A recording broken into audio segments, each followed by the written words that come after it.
حضرت علی رضی اللہ تعالی عنہ کا ایک ایمان افروز ارشاد واقعہ ملاحظہ کیجیے، وہ یہ کہ مسافر بن عوف بن الاحمر نے ایک بار جب حضرت علی رضی اللہ تعالی عنہ اہل نہروان سے جہاد کے لیے نکلنا چاہتے تھے، کہا کہ آپ اس وقت نہ جائیں اور دن کے 3 گھنٹے گزرنے کے بعد جائیں۔ حضرت علی رضی اللہ تعالی عنہ نے پوچھا کہ کیوں؟ اس نے کہا کہ کیونکہ آپ اس گھڑی میں جائیں گے تو آپ کو اور آپ کے ساتھیوں کو بلا اور شدید نقصان پہنچے گا، اور اگر اس وقت میں جائیں جو میں نے بتایا ہے تو آپ کو کامیابی و غلبہ نصیب ہوگا۔ حضرت علی رضی اللہ تعالی عنہ نے فرمایا کہ حضرت محمد صلی اللہ علیہ وآلہ وسلم کا کوئی نجومی نہیں تھا اور نہ اب تک ہمارا کوئی نجومی ہے، کیا تو جانتا ہے کہ اس تیرے گھوڑے کے پیٹ میں کیا ہے؟ اس نے کہا کہ ہاں، اگر میں حساب لگاؤں تو جان لوں گا۔ آپ نے کہا کہ جس نے تیری اس بات کی تصدیق کی اس نے قرآن کی تکذیب کی، کیونکہ اللہ تعالیٰ تو یہ کہتے ہیں کہ اللہ ہی کے پاس قیامت کا علم ہے، وہی بارش نازل کرتا ہے اور وہی جانتا ہے کہ ماں کے رحم میں کیا ہے۔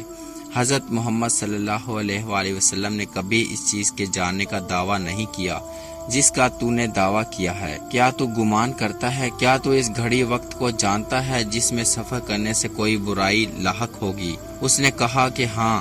آپ نے فرمایا کہ جس نے تیری اس بات کی تصدیق کی وہ گویا برائی کے پہنچانے کے بارے میں اللہ سے مستغنی ہو گیا، اور اس کو مناسب ہے کہ اللہ کو چھوڑ کر تجھے ہی اپنے معاملہ کا متولی بنا دے، کیونکہ تو گمان کرتا ہے کہ تو اس کو اس گھڑی کی جانب ہدایت کر سکتا ہے جس میں سفر کرنے سے وہ برائی سے نجات پا جائے گا۔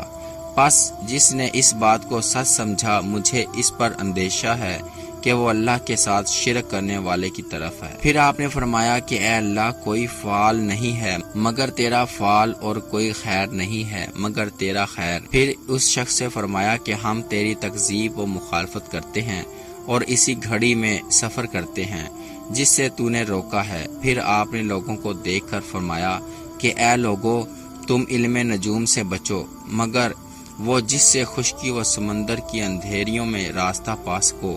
نجومی تو کافر ہے اور کافر جہنمی ہے۔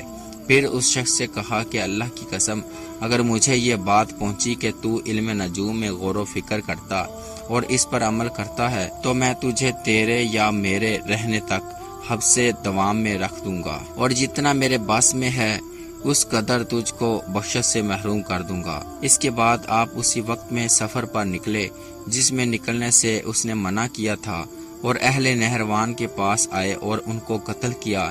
پھر فرمایا کہ اگر ہم اس وقت میں چلتے جس میں چلنے کا اس شخص نے حکم دیا تھا اور فتح و غلبہ پاتے تو کوئی کہنے والا یہ کہتا کہ یہ اسی وقت میں چلے تھے جس میں چلنے کا نجومی نے حکم دیا تھا۔ حضرت محمد صلی اللہ علیہ وآلہ وسلم کا کوئی نجومی نہیں تھا اور نہ اب تک ہمارا کوئی نجومی ہے، مگر اللہ نے ہمارے لیے کسرا اور کیسر کے شہروں اور دیگر ممالک کو فتح کرا دیا۔ پس تم اللہ پر توکل کرو اور اسی پر اعتماد کرو کہ وہی اپنے ماسوا سے ہمارے لیے کافی ہے۔